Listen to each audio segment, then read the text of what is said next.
Let's move on now. Germany goes to polls in exactly a month from now. In the high-stakes election, immigration, regional security and effects of a Trump presidency are some of the critical issues on everyone's mind. Conservative leader Friedrich Merz slammed the latest stabbing incidents in Germany, making stringent checks and balances a key part of his campaign pitch.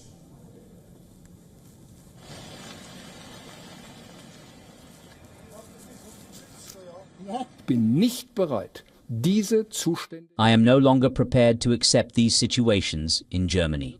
Under my leadership, there will be fundamental changes to the right of entry, the right of asylum, and the right of residence in the Federal Republic of Germany. We will put an end to this situation.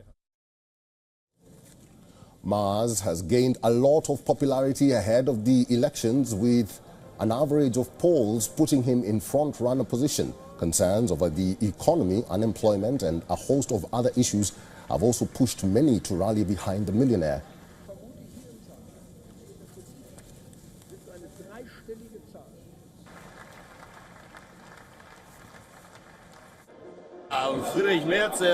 I particularly like the fact that Friedrich Merz is the only person who can get Germany back on track economically and thus secure our jobs, especially in rural areas. And that is why we are sitting here and, of course, hope that Friedrich Merz will become our next chancellor.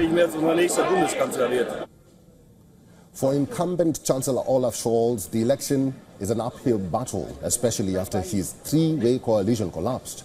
And the government lost a vote of confidence last year. Now, with Trump returning to power in the US, focus for the leader has shifted to regional well-being too. Shortly after Trump's inauguration, Scholz visited France, where he called for greater unity in Europe, a call that was echoed by France's President Emmanuel Macron.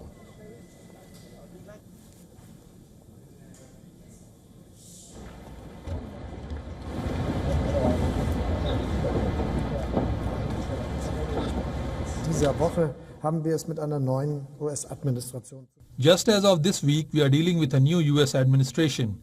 President Trump, that much is already clear, will be a challenge. Europe and the United States have a long history of friendship and partnership. We are also building on this stable foundation. Auf dieses stabile Fundament bauen wir auch auf. Interestingly, Merz has often accused Chancellor Olaf Scholz of not focusing on the key Franco-German axis. Trump's comments on NATO and other partnerships with Europe has put the region's leaders on the edge, clearly now pushing them closer to each other.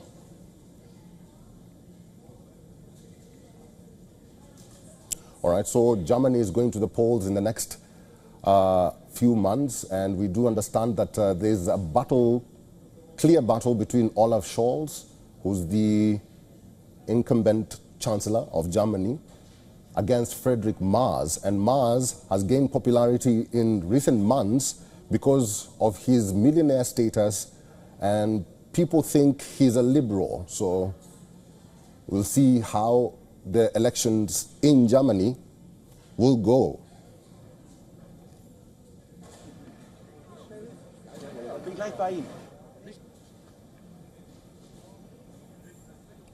So after Donald Trump was inaugurated, German Chancellor Olaf Scholz went to France to embolden the relationship of European countries under Trump's presidency. And they said that they are united. France and Germany and also all the European countries are united, and whatever comes their way, they will deal with it, including Trump.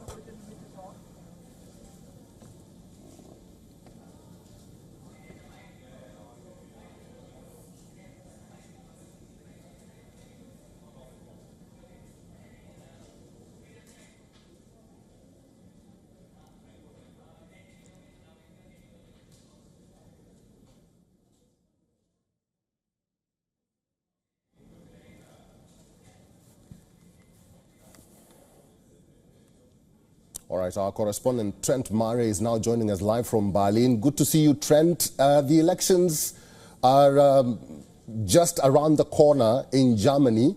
How does it look like for Mr. Friedrich Merz? Has he gained popularity with the people in Germany, and what are his chances?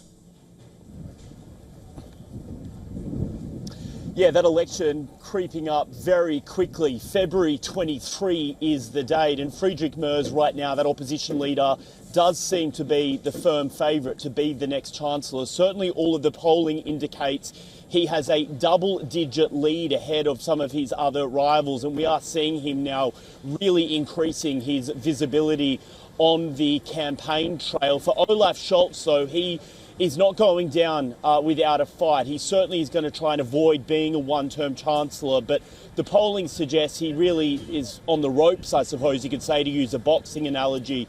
But right now, that campaign, a couple of key issues on the agenda, of course, the German economy in a pretty fragile state, also immigration, front and centre for voters.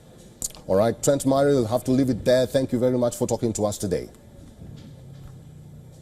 For all the latest news, download the WION app and subscribe to our YouTube channel.